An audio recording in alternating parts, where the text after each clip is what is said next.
Hi friends, ഈ വീഡിയോയിൽ നമ്മൾ നോക്കുന്നത് KS officer in Kerala administrative service supplementary exam for gazetted teaching staff in education department paper 2 29/12/2020 നടന്ന എക്സാമിൻ്റെ പ്രൊവിഷൻ ആൻസർ കീയാണ്.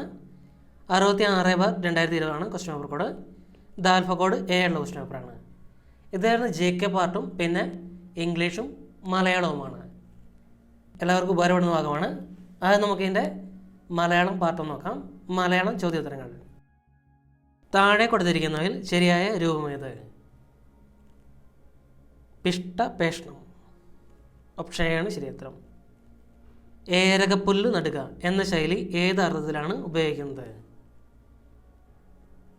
കലഹമുണ്ടാക്കുക. രാക്ഷസൻ എന്ന വാക്കിൻ്റെ പര്യായമായി വരുന്നത് ഏത്? അരക്കൻ. ശരിയായ വാക്യങ്ങൾ ഏത്? 10ഓളം സ്ഥാപനങ്ങൾ ഇവരുടേതായുണ്ട്.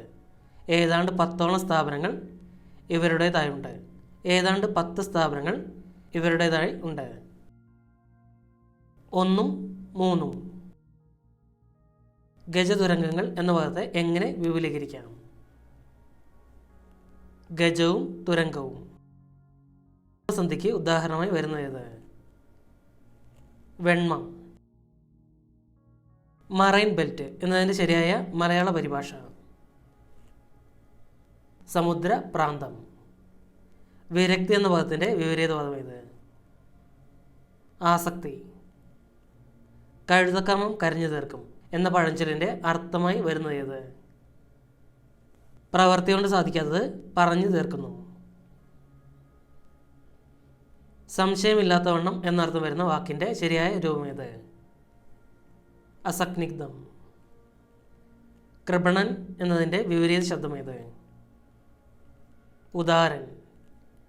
ശരിയായ രൂപം കണ്ടെത്തി എഴുതുക. നാളന്ത. ധനാശി പാടുക എന്ന ശൈലി കൊണ്ട് അർത്ഥമാക്കുന്നത് എന്ത്? അവസാനിപ്പിക്കുക. പൂമുട്ട് എന്നർത്ഥം വരുന്ന പദമേത്? കലിക. ട്രാൻസിറ്ററി മെഷേഴ്സ് എന്നതിൻ്റെ ശരിയായ വിവർത്തനം? ഇടക്കാല നടപടികൾ. ചേർത്തെഴുതുക. നൽ പ്ലസ് നിലം. നന്നിലം. എളിയ നിലത്തെ നീരോടു എന്ന ചൊല്ലിന് സമാനമായ പഴഞ്ചൊല്ല് കണ്ടെത്തുക. കറുകപ്പുല്ലിന് കാറ്റ് പിടിക്കുകയില്ല. കാണാനുള്ള ആഗ്രഹം എന്നതിൻ്റെ ഒറ്റപ്പദം ഏത്? ദിദൃഷ. ശ്രോതാവ് എന്നതിൻ്റെ എതിർലിംഗം ഏത്? ശ്രോതി. തെറ്റുകൾ ചെയ്തവർ അതിൽ നിന്ന് പെട്ടെന്ന് മാനസാന്തരപ്പെടുന്നതിനെ സാധൂകരിക്കുന്ന ന്യായമേത്? പിങ്കള ന്യായം. കത്തുകളിൽ അയക്കുന്നയാളിൻ്റെ ഫ്രം സംബോധനയിൽ ചേർക്കുന്ന നാമത്തിൻ്റെ ശരിയായ രൂപമേത്? പ്രേക്ഷകൻ. തരം പോലെ രണ്ടു വശത്തും ചേരുന്ന ആളുകളെ വിശേഷിപ്പിക്കാൻ ഉപയോഗിക്കുന്ന ശൈലി ഏത്? കായംകുളം വാൾ. തെറ്റുള്ള വാക്യം കണ്ടെത്തുക. മഴ നനഞ്ഞ കുട്ടികൾ മാനേജർ സ്റ്റേജിൻ്റെ ഇടതുഭാഗത്ത് ഇരിക്കണമെന്ന് നിർദ്ദേശിച്ചു. കോമ എന്ന ചിഹ്നത്തിൻ്റെ മലയാളം പേരെന്ത്? അല്പവിരാമം. ശരിയായ രൂപങ്ങൾ ഏതാണെന്ന് കണ്ടെത്തുക. പാരതന്ത്ര്യം, പരതന്ത്രത, പരതന്ത്രം, പാരതന്ത്രത. A and B. Variety is the spice of life എന്നതിൻ്റെ ശരിയായ ആശയം ഉൾക്കൊള്ളുന്ന വാക്യമേത്? വ്യത്യസ്തതകളാണ് ജീവിതത്തിൻ്റെ സുഗന്ധം കുടികൊള്ളുന്നത്. രാമേശ്വരത്തെ ക്ഷൗരം പോലെ എന്ന ശൈലി സൂചിപ്പിക്കുന്ന വസ്തുത ഏത്? ചെയ്തു തീരാത്ത പ്രവൃത്തി. താഴെ കൊടുത്തിരിക്കുന്ന ഖണ്ഡിക വായിക്കുക. ഖണ്ഡികയെ ആധാരമാക്കിയുള്ള 3 ചോദ്യങ്ങൾക്കും ഉചിതമായ ഉത്തരം കണ്ടെത്തെഴുതുക. ഗൗരവ സ്വഭാവം നിലനിർത്തുന്ന രീതിയിലാണ് ഭരണഭാഷ കൈകാര്യം ചെയ്യേണ്ടത്. സർക്കാരിനെ പ്രതിനിധീകരിച്ചുകൊണ്ടാണ് ഭരണഭാഷ നിലനിൽക്കുന്നത്. നിയമം നിർമ്മിക്കുക, ഭരണം നടത്തുക, നീതിന്യായങ്ങൾ നിർവഹിക്കുക മുതലായ കാര്യങ്ങളാണ് ഭരണഭാഷയിലൂടെ നാം ചെയ്യുന്നത്. ഇക്കാരണങ്ങളാൽ കർമ്മണി പ്രയോഗവും പ്രഥമ പുരുഷ സർവനാമവും ഇതിൽ കൂടുതലായി ഉപയോഗിക്കുന്നു. ഇംഗ്ലീഷിനും സംസ്കൃതത്തിനും യോജിച്ച ശൈലിയായ കർമ്മണി പ്രയോഗം മലയാളത്തിന് അത്ര ഭൂഷണമല്ല.